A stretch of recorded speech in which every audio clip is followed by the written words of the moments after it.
ko dai Alhaji Usman on ko goɗɗi habaruji ɗi Bauchi joni to ley Shehu Usman ɗi goni pullo barkantejo to banda a waɗɗi in rokkata mo to da en sukaɓe men jangi nambaji mangu to da sukaɓe men jangi to iri Shehu da en godi ɓe ɓuri million to ndi leydi to amma matsala wai kocca shede dokka suka ma o ya o janga a digga shodanamo laral dar mawɗo o ya o tira bo joni be share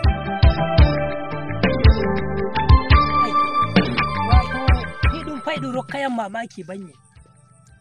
wato shi ilmu ɗum banye a shaidu wodi matsala mi anda wai ɗo subaka ɗo nammi hande in lildo e laamiɗo wongol ɗerewol wai in yiɗi kenyuɗo jami'a ko e diploma to GSC ko ɗume fo andi banye he janguɓe ɓen kamɓe andi fi ɗum wato sukaɓe joni bande difuki lomaje ɓe anda komi ɓe anda ɓe jaɓe gaɗa diploma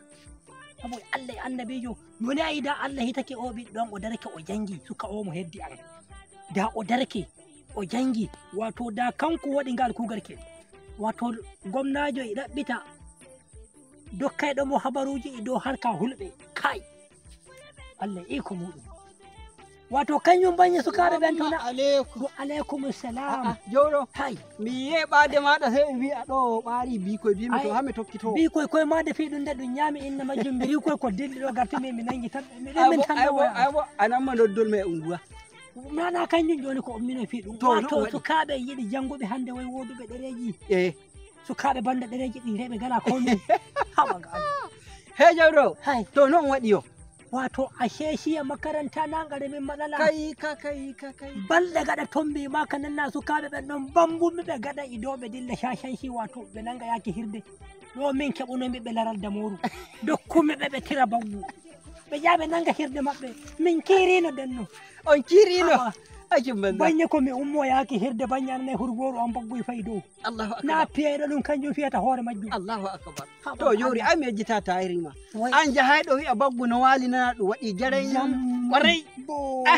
to a hefti jowro wato shi a jande to giɗande ɗo o kayre soƴƴi hulɓe meɗen nder ɗum ɓilla ɗum a faami joni da en keɓa pullo barkanteɗo joni hami rokkuma misali Shehu Usman Shehu Usman imo tun huwa nder nasara en Shehu Usman anana sai o wi kai wai kanko imo ɗo huwa nder maɓɓe ko o waɗani pulaku sai o wari Abuja o tiggani en kode radio international wato ɗo woni lawol nanki matsalaji ɗi fulful yawwa hulɓe jara ɓilla maɓɓe iyeto gomnati ra ko wangata e hulɓe a faami he o hoccoy hulɓe barkanteɓe o waɗi nder o wi o yiɗa waɗa wongal ɗemgal hulhulde o yiɗi waɗa nder o hoccoyi bappa an Irobo Dake Ayuba Lamiɗo Mulal Umar Aliyu en moye ɓe hu o waɗi ɓe nder o gare balleto ɗum pulaku Lamiɗo yi darde makko hoɗoymo o wari o walliti mi yetti Allah kawtal hoore yaadu majjum holli hulɓe meɗen gaɗoɓe midiya gaɗen ka yennotirki ɗum yarata en ko toye kawten ko'e men to ɓilla wangi ɓurtoɗen mbi'en hukuma ra ko waɗi ɗum wara en hoccana en jawruji boddi dole to gomna diwal Bauchi Bala Muhammad yi darde makko wari hokkimo commissioner of information kanko Alhaji Usman an ko dai Alhaji Usman on ko goɗɗi habaruji ɗi Bauchi joni to ley Shehu Usman ɗi goni barkantejo to banda a waɗɗi in rokkata mo to da en sukaɓe men jangi nambaji mangu to da sukaɓe men jangi to iri Shehu da en godi ɓe ɓuri million to ndi leydi to amma matsala wai kocca shede dokka suka ma o ya o janga a digga shodanamo laral dar mawɗo o ya o tira bo joni pe share wato ai sukaɓe men joni hokkataɓe namba mangu hayni rokkaɓe fa namba MP a hefti ɓe dilla lumo en nangaɓe to joni ko hani fa on waɗa joni yawwa Shehu Usman inodda hulɓe leydi ndi ga Allah taske shoɓɓaɗe jangi anyan nayi mi amo to biddiya o wi wayi pullo to in enta dow in jangowa wallahi pullo hani wi'a tokki kam ma e jangoy ko dulli to ndi leydi ɓe share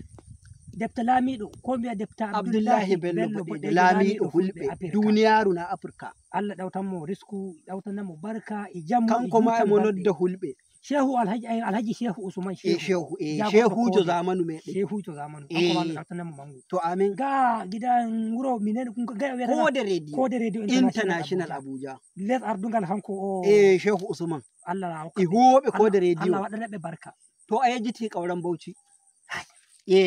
Gwamnajo meɗen kabdanayɗo hulɓe.